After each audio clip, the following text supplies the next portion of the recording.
ජාලක රසායනය 9 වෙනි වීඩියෝ එකත් එක්ක මේ ඉන්නේ. එතකොට ඔන්න ෆිසික්ස් ප්ලෑන් එකක් දැම්මා බයොලොජි එකක් දානවා ඉස්සරහට. එකම ශක්ති විද්‍යාව පාඩම් මාලා ගැන පොඩ්ඩක් කියන්න ඕනේ. ශක්ති විද්‍යාව දැන් අපි වීඩියෝස් කීපයක් දාලා තියෙන්නේ. ඒක ඊගාවට තියෙන්නේ තාප රසායනික චක්‍ර අඳින්න ඉන්ටර්නෙට් සරහන් මේ කොටස් ටික. ඒ ටික මම නොදා ඉන්නේ කරනවා පොඩ්ඩක් කාලය දෙන්න. මොකද මේ ජාලක රසායන යුනිට් එක ඉවර කරන්න මේ හදන්නේ තව දවස් කිහිපයක් යද්දී. ඒකත් එක්කම මම කිව්වා මේ රසායනික සම්බන්ධතාව පටන් ගන්නවා කියලා. ඒකින්ද ශක්ති විද්‍යාව සහ අපි 2022 කට්ටියට දැම්මනේ බන්ධන පාඩම. ශක්ති විද්‍යාව සහ බන්ධන පාඩම සතියට වීඩියෝ එකක් ඒ වගේ වෙන තමයි ඉස්සරහට දාන්නේ. එතකොට අර ටිකක් දවස් ඉන්න වෙයි ඒ පාඩම් ටික කරගෙන යන්න. හරි. එතකොට මේකේ උත්තරයක සම්බන්ධ ගැටලුවද කරන්නේ. ඒතර ජාලක රසායනයේ අංක 8 දක්වා වීඩියෝස් ටික ඔක්කොම බලලා ඉවරලා මේකට එන්න. එතකොට කලින් වීඩියෝ කතා කරා ප්‍රතික්‍රියා ශීඝ්‍රතාවයට බලපාන සාධක. එතන අන්තිම මම නැවතුනේ උත්ප්‍රේරක ගැන කතා කරලා. හරි. මේ උත්ප්‍රේරක ගොඩක්ම වැදගත්. මොකද මේකෙන් ප්‍රශ්න සෑහෙන අහනවා. දැන් අලුතෙන් කොහොමත් මේ කොටසෙන් ටිකක් වැඩිපුර අහන ට්‍රෙන්ඩ් එකක් තියෙන්නේ. ඒකින්ද මම පහුගිය ප්‍රශ්න කිහිපයක් අරගෙන ප්‍රතික්‍රියා ශීඝ්‍රතාවයට බලපාන සාධක තව චුට්ටක් කරගන්නත් තියෙන. ඒකත් එක්ක විශේෂයෙන්ම උත්ප්‍රේරක ගැන කතා කරලා කලින්වත් චුට්ටක් මතක් කරලා MCQ ටිකක් දැන් කරන්නම් තියරිත් එක්ක. එතකොට මෙන්න 2019 පේපර් එක ගන්න 2019 ගන්න අංක 27 වෙනි කෙටි ප්‍රශ්නය 2019 පේපර් එකේ 2019 27 වෙනි ප්‍රශ්නේ ගන්න. එතකොට ඒකේ තියෙනවා A gas තන B gas C gas කියලා මූලික ප්‍රතික්‍රියාවක්. හරිද? ඔන්න මම ටිකක් විස්තරාත්මකව මේක කියන්න. ඒ කියන්නේ ප්‍රශ්නෙට අදාළ ටික විතරක් නෙවෙයි මම තව ටිකක් මේක තියරි මතක් වෙන්න එක දැන් මේ ජාලක රසායනය අන්තිම හරියට ආපු හින්දා ගොඩක් මම විස්තර කියනවා. එතකොට ඔන්න A gas තන B gas C ලැබෙනවා කියලා මූලික ප්‍රතික්‍රියාවක් කියලා එකක් තියෙනවා. මතක් කරගන්න මොකද්ද මූලික ප්‍රතික්‍රියාව කියන්නේ? මූලික ප්‍රතික්‍රියාව කියලා කියන්නේ තනි පියවරක් ඔස්සේ සිද්ධ වෙන ප්‍රතික්‍රියාවක්. වැදගත්කම මොකද්ද? මූලික ප්‍රතික්‍රියාවකදී පෙළ පරීක්ෂණාත්මකව හොයන්න පුළුවන්. ඒවට පස්සේ අපට අගයක් එනවා. නමුත් පෙළ එහෙම හොයන්නේ නැතුව අපිට මේ සමීකරණ දිහා බලලා විතරක් උනත් පෙළ කියන්න පුළුවන් මූලික ප්‍රතික්‍රියාවක් කියලා කිව්වම. ඒක මූලික ප්‍රතික්‍රියාවකදී පෙළ සමානයි මොකටද? මෙන්න මේ සමීකරණේ තුලිත ඉලක්කමට ස්ටොයිකියෝමෙට්‍රික සංගුණ වලට. එකයි එන්නේ තියෙන්නේ නම් ඒට සාපේක්ෂව පෙළ එකයි. එකයි b ඉඳලා b ට සාපේක්ෂව පෙළ එකයි. මූලික ප්‍රතික්‍රියාවක් නෙමෙයි නම් අපිට එහෙම පෙළ කියන්න බෑ. පරීක්ෂණ කරලා හොයා ගන්නවා. හරිද? මේකේ පරීක්ෂණ කරලා හොයන්න බැරි කමක් නෑ. නමුත් අපිට මේ සමීකරණ දිහා බලලා කියන්න පුළුවන් ඒට සාපේක්ෂව පෙළ එකයි. එකයි ඉඳලා මෙන්න 2යි b තිබුණා. b ට සාපේක්ෂව පෙළ 2යි. 3යි නම් b ගේ පෙළ 3යි විදියට. හරිද? එතකොට සමස්ත පෙළ කීයද? ඒට සාපේක්ෂව පෙළ 1යි, b ට සාපේක්ෂව පෙළ 1යි, සමස්ත පෙළ 2යි නේ. ඒතකොට සමස්තය ගත්තොත් දෙවන පෙළ ප්‍රතික්‍රියාවක් සමස්ත පෙළ. හරිද? එතකොට තව වචනකුත් උනම මතක් කරගන්න දැන් ඊගාට ඕනේ හින්දා යම් ප්‍රතික්‍රියාවකදී තුලිත සමීකරණය පෙන්වනවානේ ප්‍රතික්‍රියක අනුගණන. යම් ප්‍රතික්‍රියාවක තුලිත සමීකරණය වලින් පෙන්වනවා ප්‍රතික්‍රියක අනුගණන. 1යි A 1යි B ඔක්කොම අනු 2යි. නැත්නම් ස්ටොයිකියෝමෙට්‍රික සංගුණකවල එකතුව. 1යි A 1යි B 2යි නේ විදිහට අන්න ඒකට නමක් කියනවානේ අනුගතාවය කියලා. ප්‍රතික්‍රියාව ලියුවට පස්සේ ප්‍රතික්‍රියක වම් පැත්තේ ඉන්න කට්ටියගේ තුලිත කරනම ලැබෙන අනුගණන. දැන් මෙතන 1යි A තන 3යි B නම් අනු 4ක් ඒ විදිහට. හරිද? එතකොට එනේ ස්ටොයිකියෝමෙට්‍රික සංගුණවල එකතුව. ඒකට ඒක සමානයි වචනයක් කියන්නේ මොකද්ද? අනුගතාවය කියලා. එතකොට මූලික ප්‍රතික්‍රියාවකදී පෙළ සමානයි අනුගතාවය නේ. ඇයි? A ට සාපේක්ෂව පෙළ 1යි. 1යි B හින්දා B ට සාපේක්ෂව පෙළ 1යි. සමස්ත පෙළ 2යි. අනුගතාවයත් 2යි. මොකද අනුගතාවය කියන්නේ තුලිත සමීකරණයේ අපට පෙනෙන ප්‍රතික්‍රියක අනුගණන. නැත්නම් ස්ටොයිකියෝමෙට්‍රික සංගුණක එකතුව. හරි? එතකොට A 1යි B 1යි 2යි නම් අනුගතාවය 2යි. මේ ප්‍රතික්‍රියාවේ අනුගතාවය 2යි. පෙළත් 2යි. එහෙනම් මූලික ප්‍රතික්‍රියාවලදී පෙළ සමානයි අනුගතාවය. හරි? පොඩි තියරි ටිකක් දැන් මතක් කරේ. මේ ප්‍රශ්නෙට මොකුත් තෝරන්න වෙන්නේ නැහැ. මම පොඩ්ඩක් කලින් පාඩම් ටික මතක් කරේ. හරි? එතකොට දැන් මේ ප්‍රශ්නේ වෙමු. මෙන්න මේ මූලික ප්‍රතික්‍රියාවේ සක්‍රීය ශක්තිය EA කියලා දාලා තියෙනවා. හරි? පොඩ්ඩක් ශක්ති විද්‍යාව මුල් වීඩියෝ එකට යන්න අවශ්‍ය නම් මේ මොකද සම්බන්ධයි මේ සක්‍රීය ශක්තියත් එක්ක ශක්ති විද්‍යාව කොටස් ඒකින මම එහෙම කිව්වේ. එතකොට මම පොකේටිය මතක් කරන්නම්. එතනදී ප්‍රස්තාරයක් අඳිනව නේද? මෙන්න මෙහෙම. මේ පැත්තට කාලය නැත්තම් ප්‍රතික්‍රියා ඛණ්ඩාංකය කියලා ගන්නවා. හරිද? ඊට පස්සේ අනිත් පැත්තට ශක්තිය ගන්නවා. හරි මතක් කරගන්න. ප්‍රතික්‍රියා ඛණ්ඩාංකය නැත්තම් කාලය කියලා ගන්නත් පුළුවන්. මේ පැත්තට ගන්නවා ශක්තිය. හරි? එතකොට එතනදී දැන් මේ ප්‍රතික්‍රියාව නම් කවුද ප්‍රතික්‍රියා කරන්නේ? A දන B නේ. ඵලය C. එතකොට මේක අපි දන්නේ නැහැ තාපදායක ප්‍රතික්‍රියාවක්ද තාප අවශෝෂක ප්‍රතික්‍රියාවක්ද කියලා. හරි? ආරම්භයේ තියෙන කවුද? A ධන B. හරි. අවසානයේ ඉන්නවා C. තාප අවශෝෂක ප්‍රතික්‍රියාවක් නම් C කියන්නේ උඩින්නේ. මේ මට්ටමට ශක්තිය වැඩියෙන් තමයි තාප අවශෝෂක ප්‍රතික්‍රියාවක් නම් C කියන්නේ ඵලයේ ඉන්නේ. තාප දායක ප්‍රතික්‍රියාවක් නම් ඵලයේ පහළින් ඉන්නේ. එතකොට අපිට ඒක අදාළ වෙන්නේ නැහැ. මොකද ඒක අපිට කියලා නැහැ. මේක කීප හැටියට නම් C තියෙන්නේ උඩින් හින්දා මේකේ ප්‍රස්තාරයක් දෙනවනේ. එතකොට ඵලයේ තියෙන උඩින්. හරි. ඒක යටින් එන අපලගේ ප්‍රතික්‍රියාවම වෙනස් වෙන්න පුළුවන්. හරි. එතකොට මතකද මෙහෙම කන්දක් නැගලා කියලා ආවේ? ඔය විදියට. මොකද්ද මේ ප්‍රතික්‍රියාවකදී නම් මේ කන්ද මුදුනේ තියෙන උස මොකද්ද මේ කන්ද මුදුනේ නම?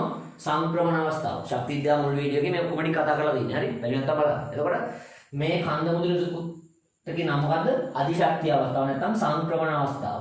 හරි. නැත්නම් සම්ප්‍රමණ සංකීර්ණය. අධිශක්ති සංකීර්ණය. එක නම් කියනවා ඒකට. එතකොට මෙන්න මේ ප්‍රතික්‍රියා වලින් පටන් අරගෙන ඒ වම් පැත්තේ කට්ටියකින් පටන් අරගෙන මේ කන්ද මුදුනට තියෙන උස මොකද්ද?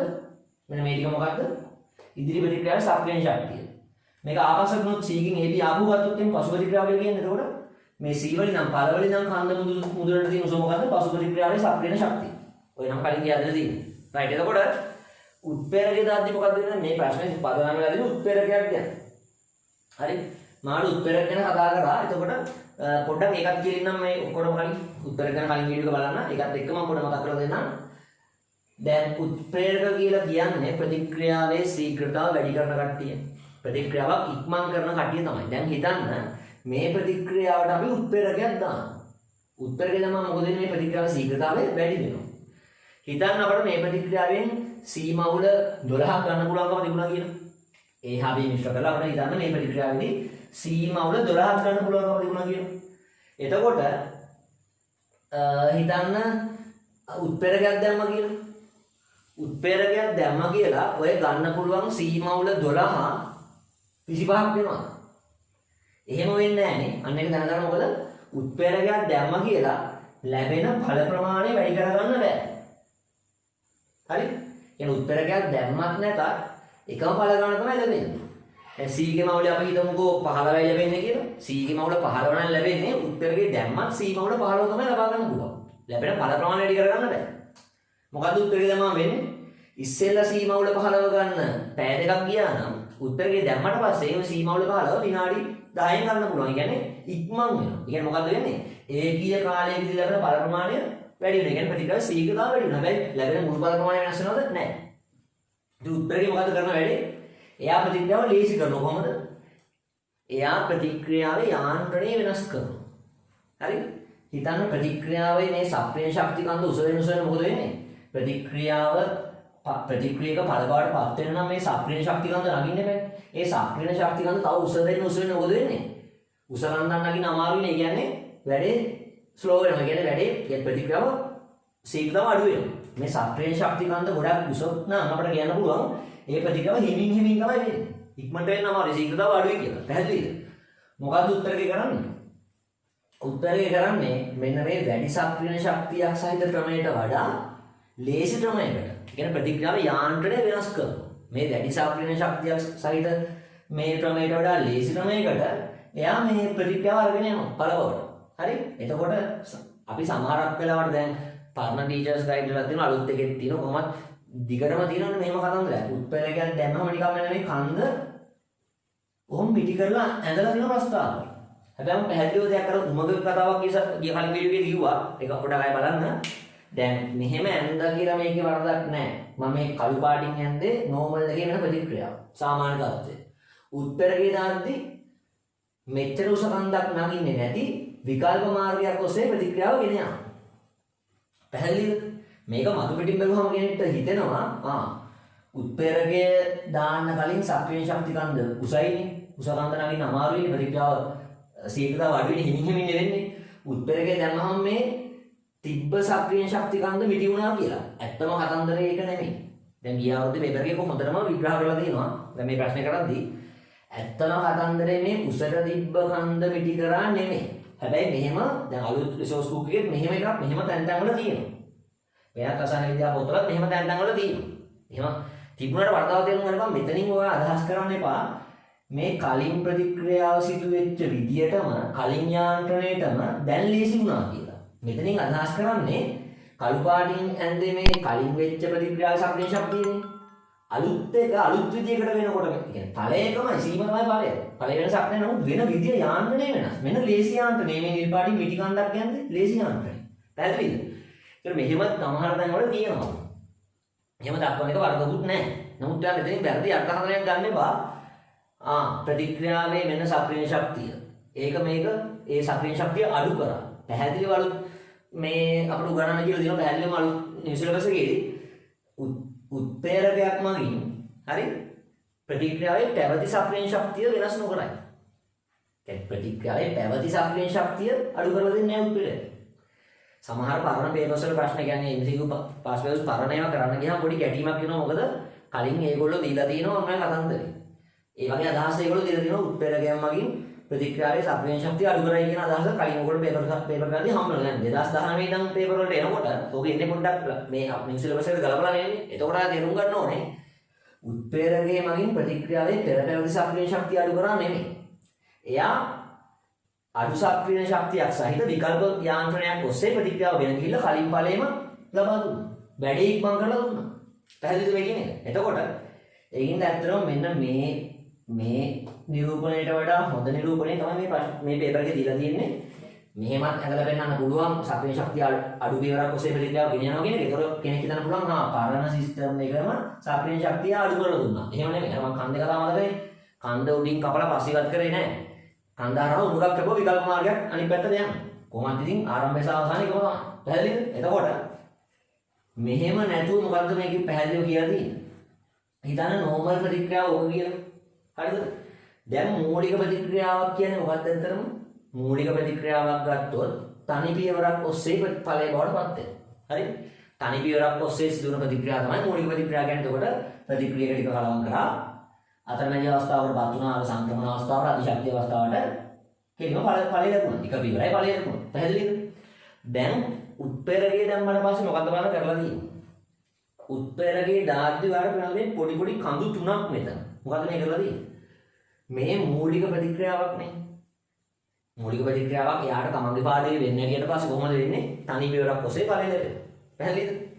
දැන් මේක එයාට තමන්ගේ පාඩේ වෙන්නේ ඊට හරිය නැතුව මේක තව වේගවත් කරන්න උදව්කාරයෙක් උත්තේජකයක් උත්ප්‍රේරකයක් දාලා තියෙනවා. උත්ප්‍රේරකය දැම්මට පස්සේ මේ ප්‍රස්ථාරය කොහොමද බලන්නේ? මම ඉතින් පාඩින දෙන්නම්. මේ ප්‍රස්ථාරෙම මම අක්ෂර ලියන්නේ නැහැ. ප්‍රතික්‍රියා කණ්ඩායමේ මෙතන ශක්තිය හරි. උත්ප්‍රේරකය දැම්මට පස්සේ බලන්න වෙච්ච වැඩේ A ධන B කියලා තියෙන ආරම්භයේදී. හරිද? අවසන් ඵලය C නේ. ඒකත් එහෙමම තියෙනවා. හරි? C තියෙනවා. කිසි කේස් එකක් නැහැ. මොකද බලන්න වෙනස? මූලික ප්‍රතික්‍රියාව සිද්ධ වෙන්නේ තනි පියවරෙන්නේ. මෙහෙම තමයි ඒකට අදින්නේ කෙලිම ප්‍රතික්‍රියාව මොන ඵලය. හරි? කෙලිම අධිශක්තිය අවස්ථාවකට තුනා ඵලය ලැබුණා. තනි පියවරයි. පැහැදිලිද?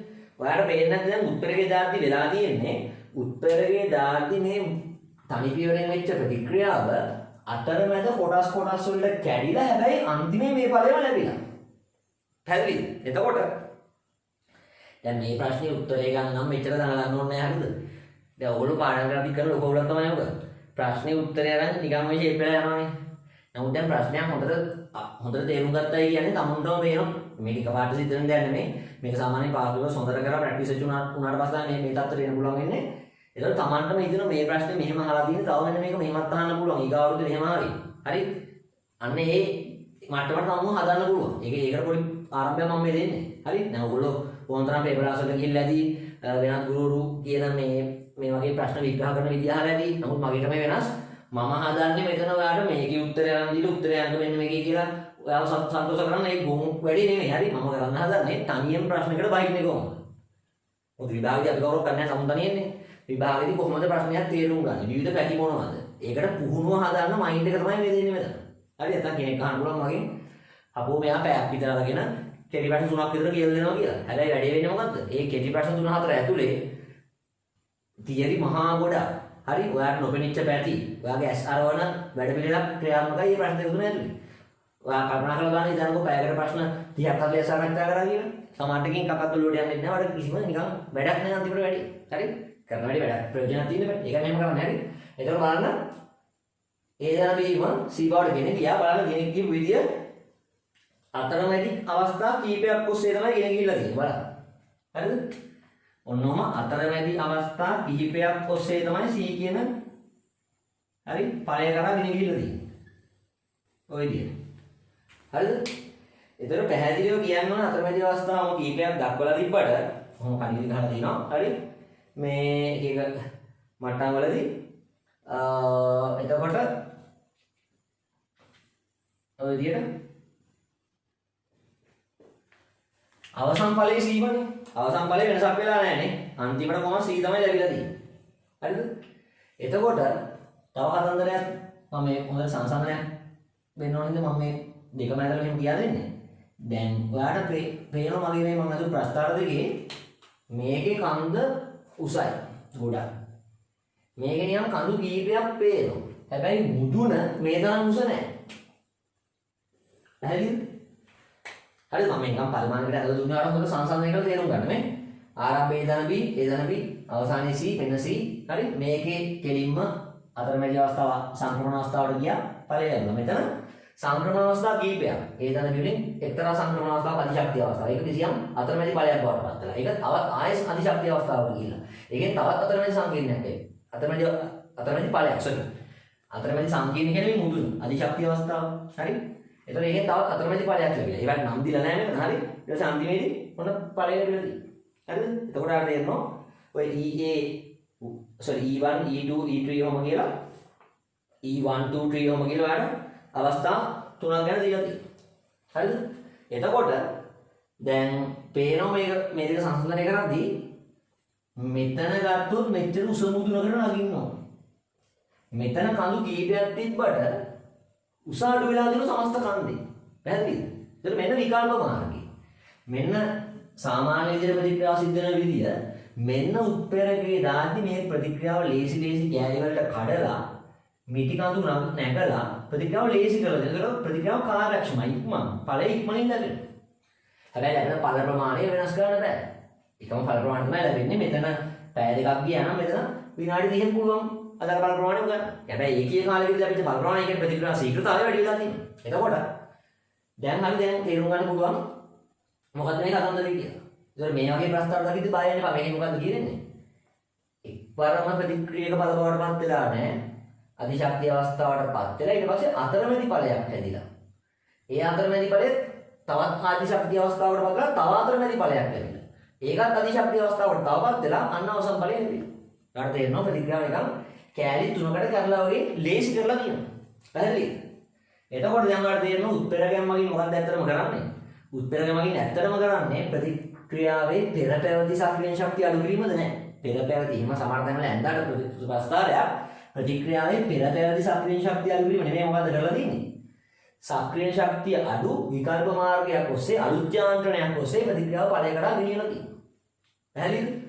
තව දැන් මම කලින් වීඩියෝ එකේ කිව්වා උත්ප්‍රේරකයේ ප්‍රතික්‍රියාවට සහභාගී වෙනවා උදව් කරන්න සහභාගී වෙනවා. නමුත් එයා ත්‍රිල් සමීකරණය දෙන්නේ නැහැ. කියන්නේ එයා බැරිමක් සිද්ධ වෙන්නේ නැහැ. උත්ප්‍රේරකයේ ඩ්‍රෑම් පහක් දැම්මම නම් ආරම්භයේදී ඒ උත්ප්‍රේරක ඩ්‍රෑම් පහ ප්‍රතික්‍රියාවට සම්බන්ධ වෙනවා. හැබැයි මේ උත්ප්‍රේරකයේ ඩ්‍රෑම් පහක් දැම්මම නම් ඒ පහම අවසානයේ නොවෙනස් තියෙනවා. එහෙනම් උත්ප්‍රේරකයේ ප්‍රතික්‍රියාවට සහභාගී වෙනවා. සහභාගී වෙන්නේ නැත්නම් සහභාගී වෙනවා. නමුත් වැය වෙන්නේ නැහැ. ඒකද ත්‍රිල් සමීකරණය දෙන්නේ නැහැ. හරි? සමහර විට මේ උත්ප්‍රේරක දැම්මට පස්සේ ප්‍රතික්‍රියාවේ පෙළයෙන් වෙනස් වෙනවා කියලා පෙළ වෙනස් වෙන්නේ නැහැ. මොකද තමයි හේතුව? උත්ප්‍රේරකයේ දැම්මත් නැතත් උත්ප්‍රේරකයේ දැම්මා කියලා ඒක ත්‍රිල් සමීකරණයට සෙට් වෙන්නේ නැහැ. පැහැදිලිද? එතකොට එයා ප්‍රතික්‍රියාව ලේසි මාර්ගයක් ඔස්සේ ගෙනියනවා. හරි? උත්ප්‍රේරක දැම්මා කියලා පෙළ කියන්නේ මොකද්ද? පෙළ කියන්නේ ප්‍රතික්‍රියාව වල සාහනුනේ කොහොමද ප්‍රතික්‍රියා ශීඝ්‍රතාවය බලපාන විදිහ තමයි පෙළ වලින් කියන්නේ. ඒතකොට උත්ප්‍රේරක දැම්මා කියලා පෙළ වෙනස් වෙන්නේ නැහැ ප්‍රතික්‍රියාව. හරි? දැන් ප්‍රතික්‍රියාව යාන්ත්‍රණය වෙනස් වෙනවා. යාන්ත්‍රණය වෙනස් වුණාට අර එන අතරමැදි ඒවා ත්‍රිල් සමීකරණයට එන්නේ නැහැ. පැහැදිලිද? ඒකින්ද ප්‍රතික්‍රියාවේ යාන්ත්‍රණය වෙනස් වුණා කියලා උත්තරේ දාද්දී හරිද?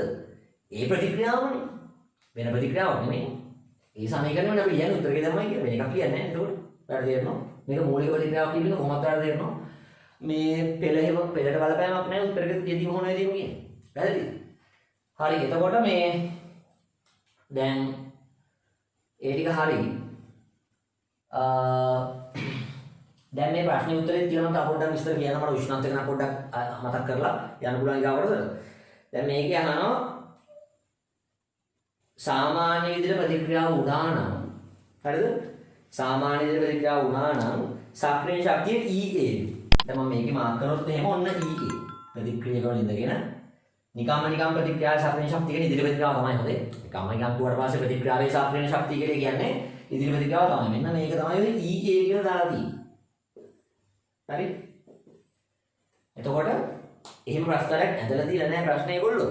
මම ලේකවාට පාඩම කියද්දී එහෙම මම දැම්මම මේ විදිහට. හරිද? එතකොට උත්තරේ නැතුව සාමාන්‍ය විදිහට ප්‍රතික්‍රියාව සිද්ධ වෙද්දී සක්‍රීය ශක්තිය EA. එහෙනම් මෙන්න මේක තමයි EA කියලා කියන්නේ. පැහැදිලි?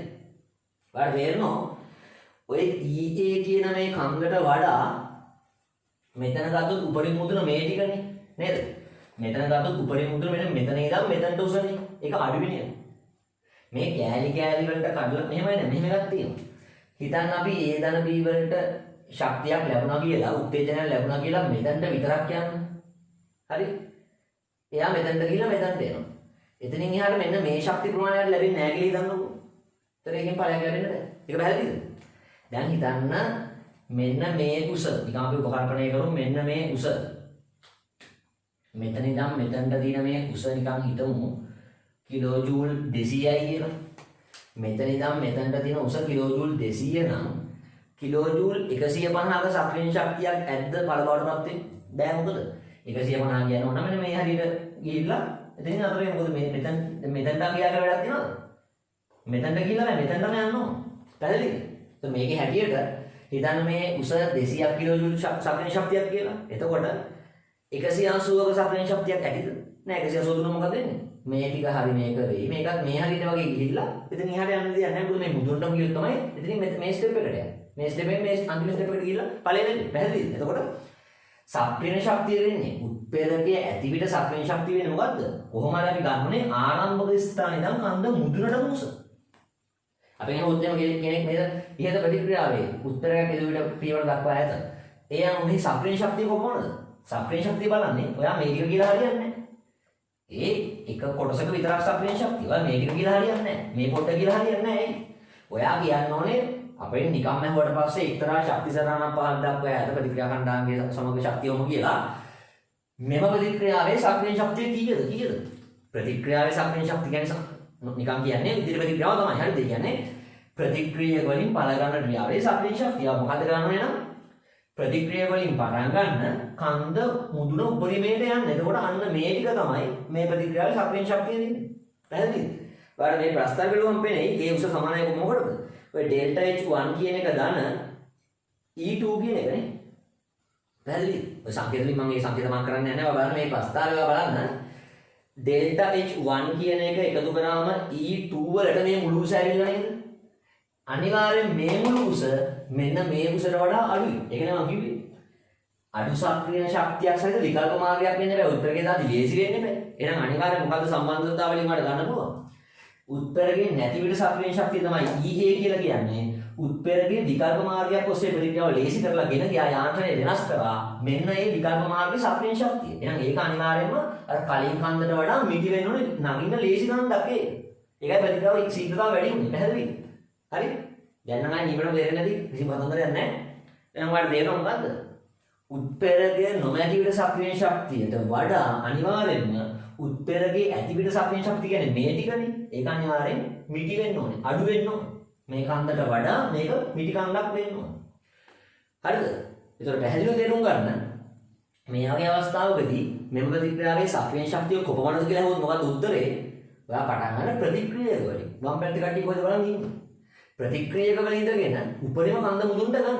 අන්න ඒක තමයි මෙතනදී සක්‍රීය ශක්තිය වෙන්නේ. ඒතර ඒක උත්තරයේ දාපු අවස්ථාව තමයි ඒක. ඒක මිටි මෙන්න මේ උත්තරේ නොමැති අවස්ථාවේ සක්‍රීය ශක්තියට වඩා. පැහැදිලිද? ඒතර උත්තරයන්ක කියෙදෙන්නේ. උත්තරයන්ක පහයිනේ නේ. ඒතර හොඳට තේරෙන්නේ දැන් ඔන්න ඒක කිසි ප්‍රශ්නයක් නැහැ. මම ගොඩක් දේවල් වටපිටා දේවල් කිව්වා. හරි. රයිට්. තවඩක් මේකම කියන්නම්තු. දැන් ඔයාලට කියලා තිබ්බනේ මේක මූලික ප්‍රතික්‍රියාවක් කියලා. හරි මේක මූලික ප්‍රතික්‍රියාව කියනවා. සීග්‍රා ප්‍රකාශනයේ පොඩ්ඩක් ලියන්න. දැන් ඉතුරු ප්‍රශ්න මම ටිකක් මේකෙන් කියනවා. මොකද මේකෙන් මම හැමදේම කියා දෙනවා. මේකෙන් මේ ප්‍රශ්නය අහලා. එතකොට මේක මූලික ප්‍රතික්‍රියාවක් කියලා දීලා තියෙන ප්‍රශ්නේ. එතකොට මූලික ප්‍රතික්‍රියාව නම් කීයද? A ගේ පෙර 1යි B ගේ පෙර 1යි. මෙතන 2යි තිබුණා. A ගේ පෙර 2යි B ගේ පෙර 1යි. 3යි නම් A ගේ පෙර 3යි B ගේ පෙර 1යි. ඔය මූලික ප්‍රතික්‍රියාවලින් පෙර හොයන්න දෙයක් නැහැ. පෙළ සමානයි ස්ටොයිකියෝමෙට්‍රික සමූහකයට ත්‍රිවිධ ඉලක්කමට. හරිද? එතකොට කොහොමද ශීඝ්‍රතාව ප්‍රකාශනය කියන්නේ? රියැක්ෂන් රේට් එක සමානයි ශීඝ්‍රතාව නියතය. සිම්පල් ගේ වාරයක්. මොකද්ද? A ගේ පෙළ එකයි කියන්නේ A ගෑස් සාන්ද්‍රණය පළවෙනි බලය. B ගේ පෙළ එකයි කියන්නේ B ගෑස් සාන්ද්‍රණය ඒ පළවෙනි බලය කියලා කියන්න ඕනේ නේද? ඔව්. හරිද? එතකොට මම පොඩි ප්‍රශ්න කිහිපයක් අහුවොත් මෙන්න මේ විදිහට.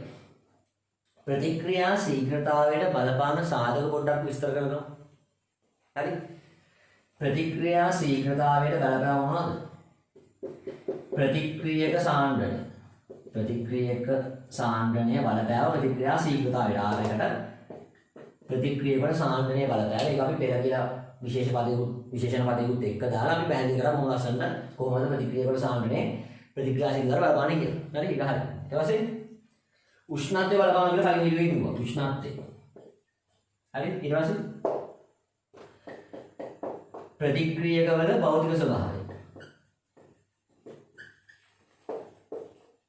අර මම කිව්වේ මුණුගල් කැබලි වලට වඩා කුඩු කරලා දැම්මම ප්‍රතික්‍රියා ශීඝ්‍රතාව වැඩි අර නිරාවරණය වෙන පෘෂ්ඨ වර්ග බලය වැඩි ඉඳ ප්‍රතික්‍රියකවල ප්‍රතික්‍රියා ශීඝ්‍රතාව වැඩි වෙනවා කියමු. හරි? හරි? භෞතික ස්වභාවය. ඊළඟට කිව්ව උත්ප්‍රේරකනේ. තවත් ඕනනම් කීයට හැයි වායු ප්‍රතික්‍රියාවක් නම් මේ වගේ වායු ප්‍රතික්‍රියාවක් නම් පීඩනයත් බලපානවා ප්‍රතික්‍රියා ශීඝ්‍රතාවයටයි. දැන් PV සමාන nRT අහලා තියෙනවනේ. PV සමාන nRT වල ඔයා දෙපැත්තම බෙදුවොත් එහෙම V වලින් හරි මොකක්ද එම්බෙඩින් V කියන්නේ මවුල බෙදීම් පරිමාව කියන්නේ මොකක්ද? සාන්ද්‍රණය. කන්සන්ට්‍රේෂන් එක C කියලා දැම්මොත් P සමානයි CRT කියලා ගන්න පුළුවන්. හරිද? එතකොට මවුල බෙදීම් පරිමාවගේ සාන්ද්‍රණය. එතකොට මොකද වෙන්නේ? පීඩනය වෙනස් කරද්දී ප්‍රතික්‍රියා වල සාන්ද්‍රණය වෙනස් වෙනවා නේ.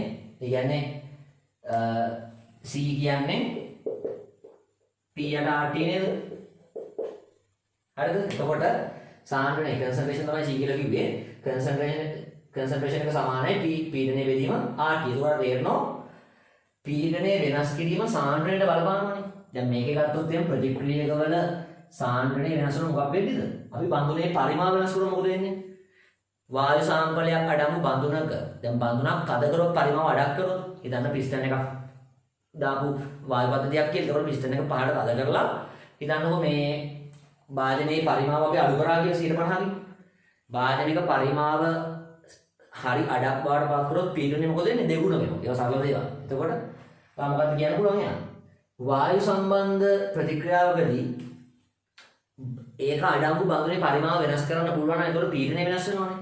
ඒතකොට පීඩනය වෙනස් කිරීමෙනුත් පුළුවන් සාන්ද්‍රණයේ සමානුපාතික හින්දා උෂ්ණත්ව නියතව පොතේම RT නියතයිනේ.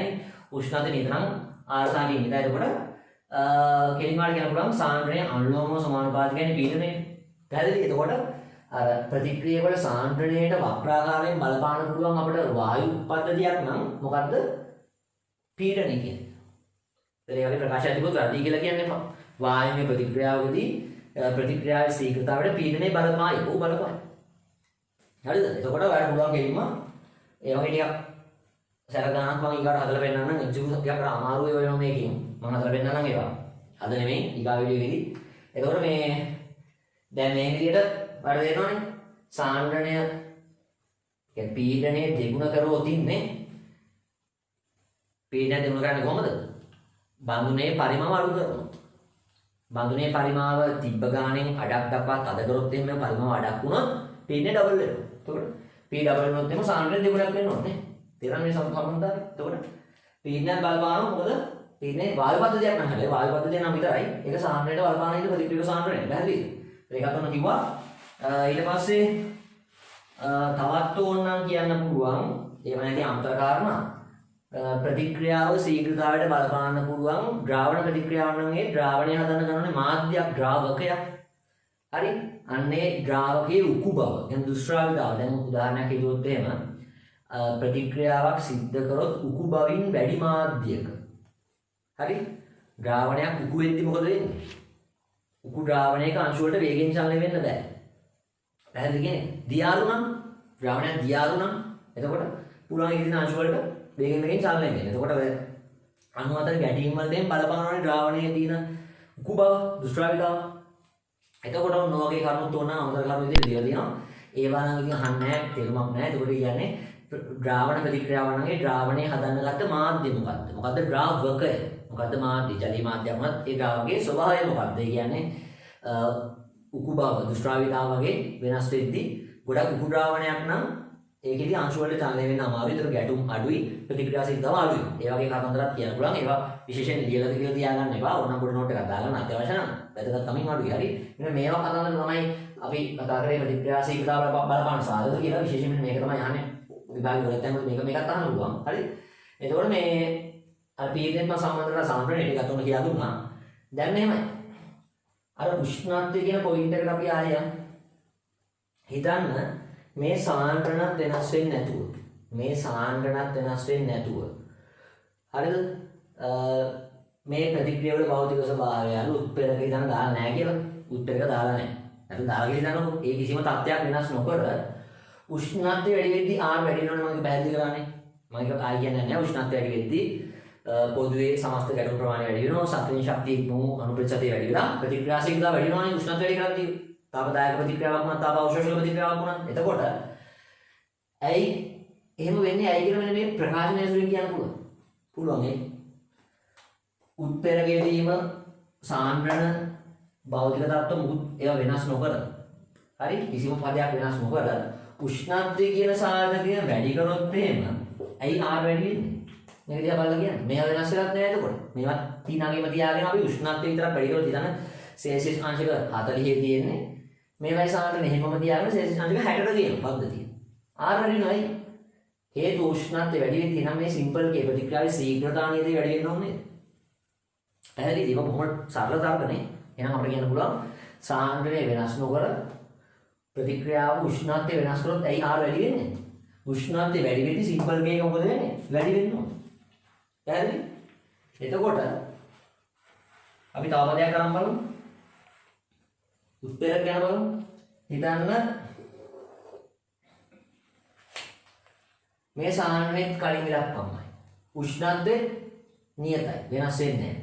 ප්‍රතික්‍රියාවල භෞතික ස්වභාව, ද්‍රාවණයේ තත්ත්වය, උකු බව සියල්ල එක වගේ. හරි? සියල්ල එක වගේ තියාගෙන ප්‍රතික්‍රියාව සාමාන්‍ය පරිදි වෙන ප්‍රතික්‍රියාවල උත්ප්‍රේරකයක් දාන්න. R වැඩි වෙන උත්ප්‍රේරකයක් දාන්න. ඇයි එහෙනම්? කියන්නේ උත්ප්‍රේරකයේ දාද්දී R වැඩි වෙන්නේ. මේවා වෙනස් කරේ නැහැ. වෙන කිසිම දෙයක් වෙනස් කරේ නැහැ. වෙනස මොකද්ද? එක අවස්ථාවක උත්ප්‍රේරකයක් නැහැ. අනිත් අවස්ථාවක උත්ප්‍රේරකයක් දානවා. සමාන තත්ත්ව අවස්ථා දෙක වෙනකොට උත්තරකේ නොදැම්මට වඩා උත්තරකේ දාද්දී ප්‍රතික්‍රියාශීලතාව R වැඩි වෙන්නේ නැහැ. ඇයි එහෙනම් R වැඩි වෙන්නේ? එහෙනම් මොකද්ද නිගමනය? හරි සරලව පාඩම් කරන්න එපා. හරි මේක දිහා බලලා තරඟ කරලා ගන්න නේ. R වැඩි වෙන්න නම් එහෙනම් K වැඩි වෙන්න ඕනේ. ඒ වගේ තමයි. විතරම මේ හැම දෙයක් ගැනම විතරම හිතන්න ඕනේ. අනිකුත් තත්ත්ව නොවෙනස් නම් වෙනසකට තියෙන උත්තරකේ යෙදීම හෝ නොයෙදීම කියන එක නම් උත්තරකේ දාද්දී R වැඩි වෙන්න නම් මොකක්ද අනිවාර්යෙන් වෙනවනේ. මේවට නොවෙනස් නම් K වැඩි වෙන්න ඕනේ. නම් උත්තරකයක් දාද්දී ප්‍රතික්‍රියාශීලතාවය වැඩි වෙනවා. හරි? උෂ්ණත්වයේ අඩු අවස්ථාවට උෂ්ණත්වය වැඩි කරවදින් ශීඝ්‍රතාවයද වැඩි වෙනවා. ඔන්නවත් කියලා දුන්නා එතකොට ওই තර්ක ඕන වෙයි යම් යම් අවස්ථාවලදී. හරිද? රයිට්. එහෙනම් ඊගා ප්‍රශ්නෙට යන්න මම කියන්නේ පසුබිම හැදුවා කලින් තියෙදි මතක් කරලා අවලු කරපු දේවල් කියලා මේ MCQ වලට. දැන් ඉක්මනට පුළුවන් තවත් අහුගිය ඊගා ප්‍රශ්න කීපයක් කරන්න මේ ගන්නවා 2016 පේපර් 2016 MCQ ගන්න.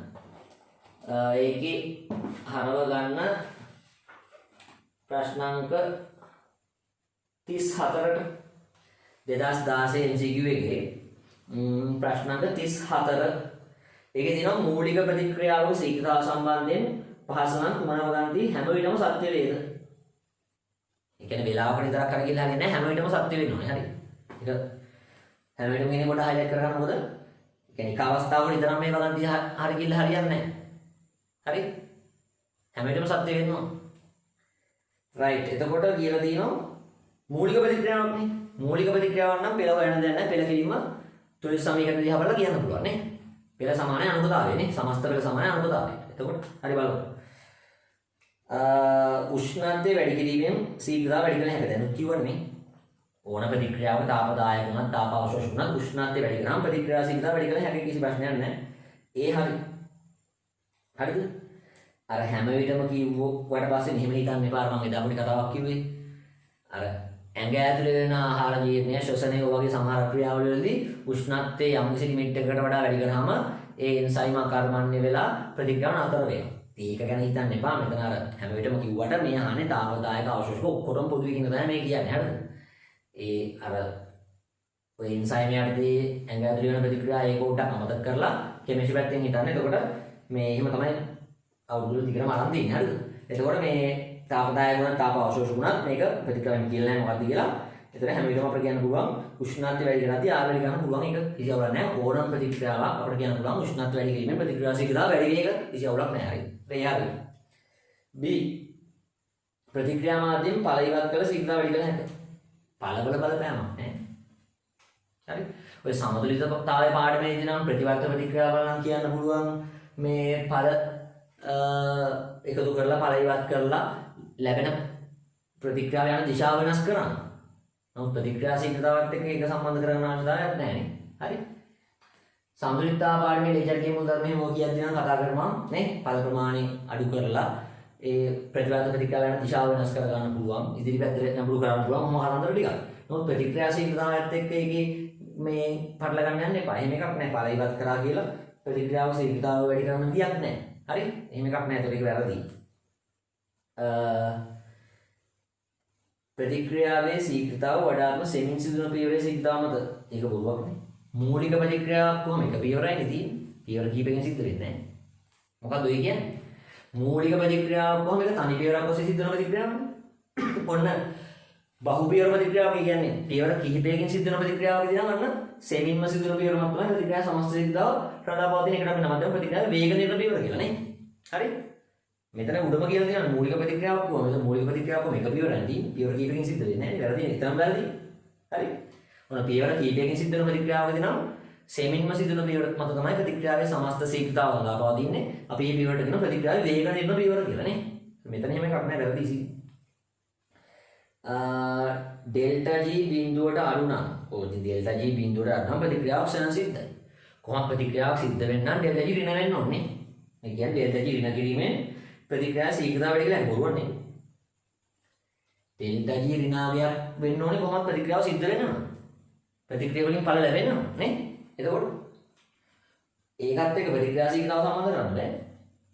හරි ඩෙල්ටා G ඍණාවයක් වුණා කියලා ප්‍රතික්‍රියා ශීඝ්‍රතාව වැඩි. එහෙම කියන බෑ මෙහෙම නම් කියතයි.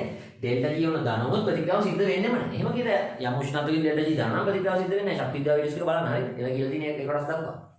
එතකොට ඒක කිසිම සම්බන්ධයක් නැහැ නේ. නම් ඒ විතරයි නේද හරි. ඒ ප්‍රකාශය විතරයි හරි නේ. ඒ ප්‍රකාශය විතරයි උත්තරංග පහ එතකොට එන්නේ. අද අපේ දේවල් ටිකක් කියනවා මේ උත්ප්‍රේරක දැම්මා කියලාත් ඔය ඩෙල්ටා G එහෙම වෙනස් කරන්න බෑ.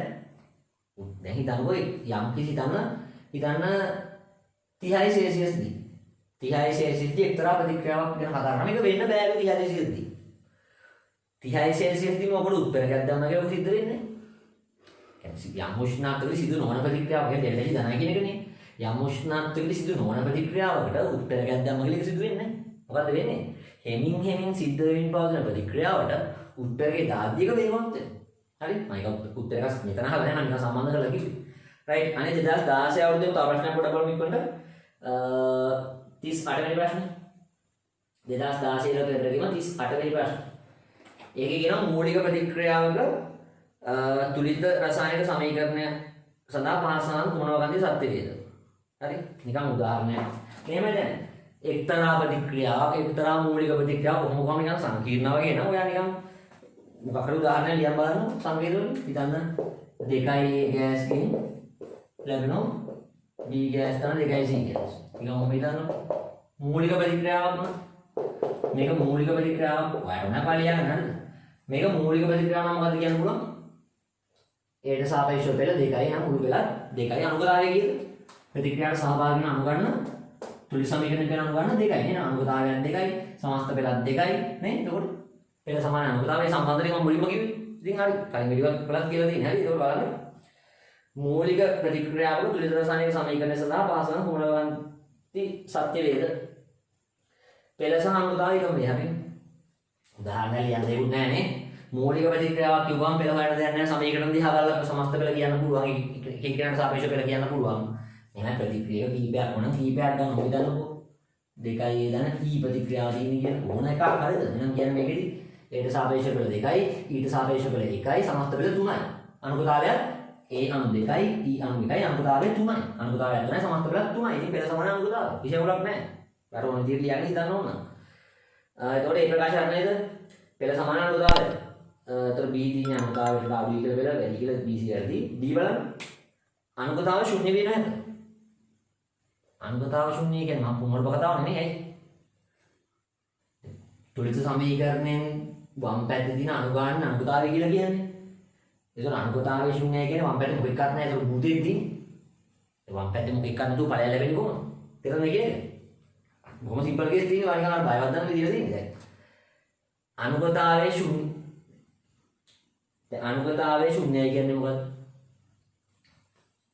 වම් පැත්තේ කවුරුත් අම්මක් නැහැ කියන එකනේ. අනුගතාවය කියන්නේ ප්‍රතික්‍රියාවේ ත්‍රිවිධ රසායනික සමීකරණේ තියෙනවානේ. ඒකේ තියෙන ප්‍රතික්‍රියක අනුගාමනනේ. නැත්නම් ස්ටොයිකියෝමෙට්‍රික සංගුණක එකතුවනේ. ඒ දෙකයි E එකයි නම් 3යි එහෙමනේ. එතකොට අනුගතාවයේ ශුන්‍යයි කියන්නේ මෙතන කවුරුත් නැහැ කියන එකනේ. ABC සංකේත මොන සංයෝගයක් මොකක්වත් නැහැ කියන එකනේ ඒක. අනුගතාවයේ ශුන්‍යයක් කියලා කිව්වම ඉතින් ප්‍රතික්‍රියාවක් නැහැ නේද? ඉතින් ප්‍රතික්‍රියාවක් නැතුව මොකද ඵලයක් ලැබෙන්නේ? ඒක බොරු කතාවක් නේ. අනුගතාවයේ ශුන්‍ය වෙන්න බෑ කියන කවදාවත්.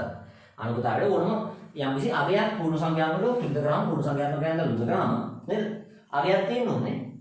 ඔන්න ප්‍රතික්‍රියක එක නම් ඉන්නේ අනුගතාවයේ එකයි. ප්‍රතික්‍රියක අණු වම් පැත්තේ 3ක් නම් අනුගතාවයේ මේකෙදි 3යි නේ. ප්‍රතික්‍රියක අණු 2 නම් අනුගතාවයේ 2යි. ප්‍රතික්‍රියක අණු 5ක් ඉන්නවා වම් පැත්තේ තුල්ද කරාට පස්සේ එතකොට අනුගතාවයේ 5යි. අනුගතාවයේ අතර ශුන්‍ය වෙන්න බෑනේ.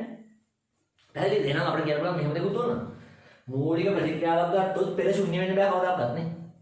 පෙළ බිඳුවක් වෙන ප්‍රතික්‍රියාව දිනානේ ශුන්‍ය පෙළ ප්‍රතික්‍රියාව. හැබැයි මූලික ප්‍රතික්‍රියාව ඉතා වැදගත් කරුණු මේවා. මූලික ප්‍රතික්‍රියාවක් නම් කවදාකවත් පෙළ ශුන්‍ය වෙන්න බෑ.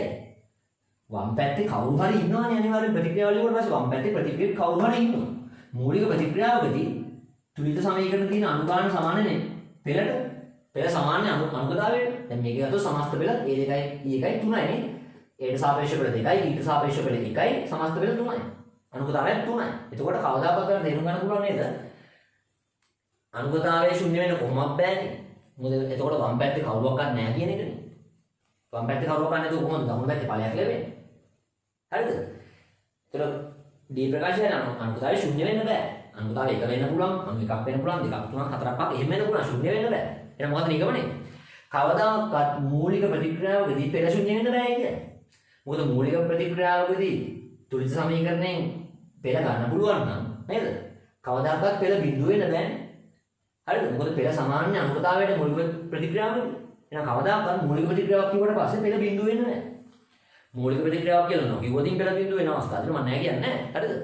හැබැයි මූලික ප්‍රතික්‍රියාවක් කරලා පස්සේ කවදාකවත් පෙළ බිඳුව වෙන්නේ නැහැ. පෙළ 1 2 3 4 5 මේ දක්වාම කියනවා. හරි. එහෙනම් ඒක ප්‍රශ්නේ තලිනා ඒකේ A හරි ගියා D හරි ගියා නේ. ඒත් හරි D හරි උත්තරේ උඩ අංක 4 නේ. රයිට්. තව එකක් දෙකක් මම කියන්නම්. එයා පරණ එකක් ගන්නවා. 2006 පේපර් එක ගන්න. 2006 පේපර් එකේ සත්‍ය අසත්‍ය ප්‍රශ්න තියෙනවා එක වගේම දෙකක් දාන්න. සත්‍ය අසත්‍ය ප්‍රශ්න කරන හැටි උන වීඩියෝ එකක් දෙනවා බලන්න එක බැලුව නැත්තම්. එතකොට 2006 පේපර් එකේ එක පරණ එකක් ගත්තේ 52 වෙනි ප්‍රශ්නේ. 2006 52. ඒකේ කියනවා නියත උෂ්ණත්වයකදී නිකල් උත්තරකේ පාවිච්චි කරලා එතිලීන් කියලා සංයෝගයක් හයිඩ්‍රජනීකරණය ප්‍රතික්‍රියාව. හරි? ඕගනික් වල ඉන්න සංයෝග හයිඩ්‍රජනීකරණය වෙන්නේ ඕගනික් වල තියෙන්නේ. ඕගනික් වල නැහැ මේකට. හරිද? එක්තරා ප්‍රතික්‍රියාවක් තියෙනවා. එතිලීන් හයිඩ්‍රජනීකරණය කියලා ප්‍රතික්‍රියාවක්. හරිද? අන්න ඒ ප්‍රතික්‍රියාව නිකල් දාලා උත්තරණය කරනවලු. හරි? නිකල් වලට නම් පැලේඩියම් කියලා උත්තරකේ දාන්නත් පුළුවන් කියලා මේකම කියලා තියෙනවා. හරි? එතකොට උෂ්ණත්වයේ නියතයිලු මේ ප්‍රතික්‍රියාවගේ ශීඝ්‍රතාව සමාන වෙන්න ඕනලු විය යුතුලු. මොකද හිතන්නේ? කෙටියෙන් කොත් මේ ප්‍රශ්නේ හරිය මම කියන්නම්කෝ. උෂ්ණත්වයේ සමාන වූ පමණින් හිතනවා මෙහෙම ගන්නෝ මේක. ඔය හයිඩ්‍රජනීකරණය නම් දන්නේ නැති කෙනෙක් ඉන්නවනම් නිකන් සංකේත වලින් ගමු අපි. හිතන්නේ එක්තරා ප්‍රතික්‍රියාවක් තියෙනවා. ඒ වලින් 2යි B ලැබෙනවා. හරි? තව තැනක එකම වෙනවා ඒ වලින් 2යි B ලැබෙනවා. එකම ප්‍රතික්‍රියාව. හරි? එකම උෂ්ණත්වය. හිතන්න මේකත් 25 සෙල්සියස් D මේකත් 25 සෙල්සියස් D. හරි? ඒ කියන්නේ කියන්නේ නියත උෂ්ණත්වයේදී මේක උත්ප්‍රේරණය කරලා තියෙනවා නිකල් උත්ප්‍රේරකකින් අපි ගමු උත්තරකේ එතකොට x1 කියලා මෙතන උත්තරකේ x2 අර හයිඩ්‍රජනීකරණය නම් ඔය දන්නේ නැති කෙනෙක්ට මම මේ කිව්වේ එතන සංයෝග මොනවාද ප්‍රතික්‍රියාව මොකද්ද වෙන්නේ කිසි දෙයක් වැදගත් වෙන්නේ නැහැ. හරිද? එතකොට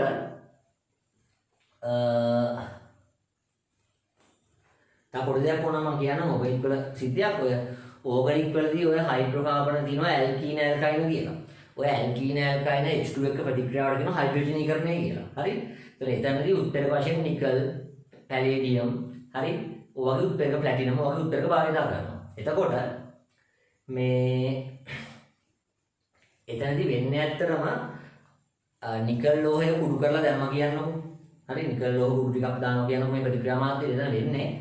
ඒ නිකල් ලෝහ කුඩු වලට පුළුවන් ඒ ලෝහාංශ වලට පුළුවන් අර වායු අණු ඇදලා අරන් ඒගොල්ලෝ ගාවට අපිනවා ඒකට අධිශෝෂණය කියලා. වායු අණු අධිශෝෂණය කරනවා කියන්නේ වායු අණු ඒ උත්තරකේ දැම්මට පස්සේ ඒ ළඟට ඇදලා අරගෙන අදාළ ප්‍රතික්‍රියක බොහොම පහසුවෙන් මුණ ගැස්සලා ප්‍රතික්‍රියාව ලේසි කරනවා. ඒ කියන්නේ අණු ප්‍රතික්‍රියක ගැටෙන්නේ බැහැ. ප්‍රතික්‍රියක ගැටීම පහසු කරන උත්තරකේ. ඇතර මේ වගේ විෂම ಜಾති උත්තරක බොහෝ වෙලාවට කියන්නේ හිතන්නකෝ මොකද විෂම ಜಾති උත්තරක කියලා ගම් වීඩියෝ එකේ කිව්වේ ප්‍රතික්‍රියක වායු උත්තරකේ ඝනයක් භෞතික අවස්ථා දෙකක් වායු ඝන විෂම ಜಾති. එතකොට උදාහරණයක් ගත්තොත් යම් කිසි හයිඩ්‍රෝකාබනයක් ඇල්කීනයක් කියලා හිතමු. එක H2 වායුව ප්‍රතික්‍රියා කරන වායු ප්‍රතික්‍රියාව දෙනවා වායු. නිකල් කියන ඝණය මගින් උත්ප්‍රේරණය කරනවා. එතකොට මොකද්ද වෙන්නේ? නිකල් කුඩු වලින් මොකද කරන්නේ? නිකල් ලෝහාංශ වලින් මොකද කරන්නේ? අර වායු අණු අධිශෝෂණය කරගන්නවා. නිකල් ගාවට අර වායු ලං කරගෙන ඒ වායුව හප්පනවා. ඒ කියන්නේ ගැටුම් පහසු කරනවා. ඒ වායුව නිකන් හප්පනවා ගැටෙන සලසනවා. කලිනුත් ගැටෙනවා තමයි. කලින්ට වඩා උත්තරකේ දැම්මට පස්සේ ප්‍රතික්‍රියක ගැටීම කාර්යක්ෂම කරලා ප්‍රතික්‍රියා සිද්ධාව වැඩි කරලා දෙනවා. එන පහසු මාර්ගයක් ඔස්සේ ප්‍රතික්‍රියාව දෙනවා. කලින්ට වඩා පහසු මාර්ගයක්. කලිනුත් වායු අණු ගැටලා ඒ ප්‍රතික්‍රියා බලපාටපත් වෙන ප්‍රතික්‍රියක. නමුත් එතන ප්‍රතික්‍රියක බලපාටපත් වීම ලේසි වඩා පහසු මාර්ගයක් ඔස්සේ ගෙනියනවා උත්තරකේ දැම්මට පස්සේ. හරිද? එතකොට ඔන්න වගේ මේ කතා කරන බල උත්තරයක් යනවා. එතකොට දැන් මෙතන අහලා තියෙන්නේ එකම ප්‍රතික්‍රියාවනේ. එකම ප්‍රතික්‍රියාව එකම උෂ්ණත්වයේ හැබැයි දාපු උත්තරකේ වෙනස්. හරි? එතකොට ප්‍රතික්‍රියා දෙකේ ශීඝ්‍රතාව සමාන වෙන්න ඕනලු. එහෙම කියන්න බෑ. ප්‍රතික්‍රියා ශීඝ්‍රතාවයට ගොඩක් සාධක බලපානවා. හරිද? එතකොට කවුද දන්නේ මේ උත්ප්‍රේරකය මොන විදිහටද මේ උත්ප්‍රේරකේ ක්‍රියා කරන්නේ මොන විදිහටද මේක ක්‍රියා කරන්නේ කියලා? උත්ප්‍රේරක දෙකක් නේ. දෙකම උත්ප්‍රේරක ක්‍රියාව කරාට දෙකේ කාර්යක්ෂමතා හරි. ඒ දෙනා වැඩ කරන විදිය එකම වේගයෙන් කියලා අපිට කියන්න බෑ. පැහැදිලිද? එතකොට උෂ්ණත්වය සමාන වෙච්ච බලියට අපිට කියන්න බෑ ප්‍රතික්‍රියාව ශීඝ්‍රතාව නිරෝධ වෙනවා කියලා. හරි? උෂ්ණත්වය සමාන වූ පමණින් අපිට කියන්න බෑ. හරිද? උෂ්ණත්වයේ සමාන වූ පමණින් ප්‍රතික්‍රියාවක ශීඝ්‍රතාව නියතයි කියලා කියන්නේ අනිත් කාරණේ මොකද නේද? මෙතන ප්‍රතික්‍රියක වල සාන්ද්‍රණය ගැන කියලාත් නැහැ, ඒවා නියතයි කියලාත් නැහැ. ප්‍රතික්‍රියකේ සාන්ද්‍රණය බලපානවනේ ප්‍රතික්‍රියා ශීඝ්‍රතාවයට. ප්‍රතික්‍රියා ශීඝ්‍රතාවට කරුණු රසක් බලපානවනේ.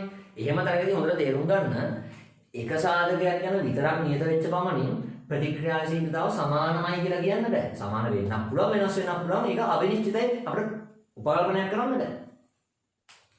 පැහැදිලි? ආයි කියන්න. මෙතන ගත්තොත් මේ කතන්දරේ තියෙන්නේ එකම ප්‍රතික්‍රියාව. එකම උෂ්ණත්වය. දාපු උත්ප්‍රේරකය වෙනස්. හරිද? එතකොට මෙතන කියනවා සමාන විය යුතුයි. මොන සමාන විය හැරදී වුණා මේ ප්‍රකාශය හරි. මේ දෙන්නාගේ ශීඝ්‍රතාව සමාන වෙන්නත් පුළුවන් නොවෙන්නත් පුළුවන්. සමාන විය හැක කිව්වනම් අවුලක් නැහැ. සමාන නොවෙන්නත් පුළුවන්. ඒකයි කියන්නේ. විය යුතුයි කියලා කියන්නේ බෑනේ. සමාන විය යුතුයි කොහොම වෙන්න ඕන කියන්නේ. මොකද හේතුව ප්‍රතික්‍රියා ශීඝ්‍රතාවයට මේ ප්‍රතික්‍රියාව වල සාන්ද්‍රණය බලපාන. හරිද? ඊට පස්සේ තව ඕනනම් ගත්තොත් මේ උත්තරකේ කාර්යක්ෂමතාව එකමයි කියලා අපිට කියන්න බෑ. මේ උත්තරක දෙකක් නේද උඩ. එතනින් බලපෑමක් තියෙනවා. අනිත් එක සාමාන්‍ය උත්තරකයක් දැන් හිතන්න ඕනේ නිකල් වගේ ලෝහ උත්තරකයක් දැම්ම කියලා වායු ප්‍රතික්‍රියාව උත්තරණය කරන්න. ඒ ලෝහේ කැබලි වශයෙන් දැම්මට වඩා උත්තරකය සියුම්ම කුඩු කරලා දැම්මහම ඒ ක්‍රියාවලිය අර මගේ වායුවම අධිශෝෂණය කියලා කරනවා කියලා ළඟට අරගෙන මුණු ගස්සනවා කියලා මේ ප්‍රතික්‍රියාවක අනේ ක්‍රියාවලිය කාර්යක්ෂමයි උත්තරකයේ පෘෂ්ඨවර්ග බලය වැඩි වෙන්නේ. ඒ උත්තරකයක් ඔය වගේ නිකල් වගේ ඝන අවස්ථාවේ උත්තරකයක් කැබලි වශයෙන් දානට වඩා සියුම්ම කුඩු කරලා දාදී මේ උත්ප්‍රේරණ ක්‍රියාවලිය වඩාත් කාර්යක්ෂමයි. අනිත් උත්තරකෙන් උත්තරකයකට මේ කාර්යක්ෂමතාව විවිධයි. ඒක අපිට කියන්න බැරි මේ දෙකේ ශීඝ්‍රතාව මේ උෂ්ණත්වය සමාන වෙච්ච බලයට මේ අවස්ථා දෙකේදී ශීඝ්‍රතාව සමානමයි කියලා සමාන වෙන්න පුළුවන් අපි දන්නේ නැහැ වෙන්නත් පුළුවන්. ඉතින් අපි පැත්තකට දිනේ. දකුණු පැත්ත. නියත උෂ්ණත්වයේදී හයිඩ්‍රජනීකරණයේ ශීඝ්‍රතාව ප්‍රතික්‍රියක වල ආරම්භක සාන්ද්‍රණය මත පමණක් නදා පවතී. පමණක් නෙමෙයි ඇත්ත. සාන්ද්‍රණය මත බලපාන ප්‍රතික්‍රියා ශීඝ්‍රතාව. සාන්ද්‍රණය මත පමණක් නෙමෙයි වෙනත් බොහෝ සාධක ප්‍රතික්‍රියා ශීඝ්‍රතාවයට බලපාන. ඒකට මේ ප්‍රකාශය කොහොමද තියෙන්නේ?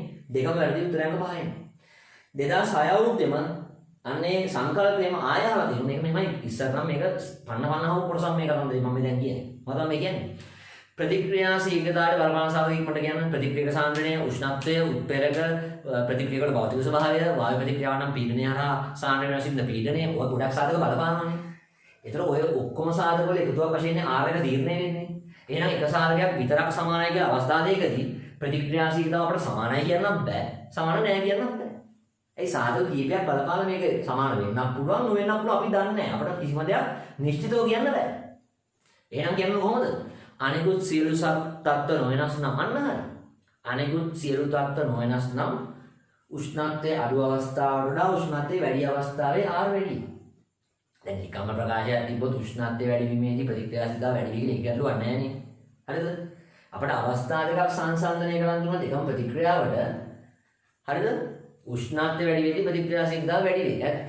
උත්තරකයක් දාති ප්‍රතික්‍රියාශීලතාව වැඩි වෙයි. ඇත්ත. හරිද?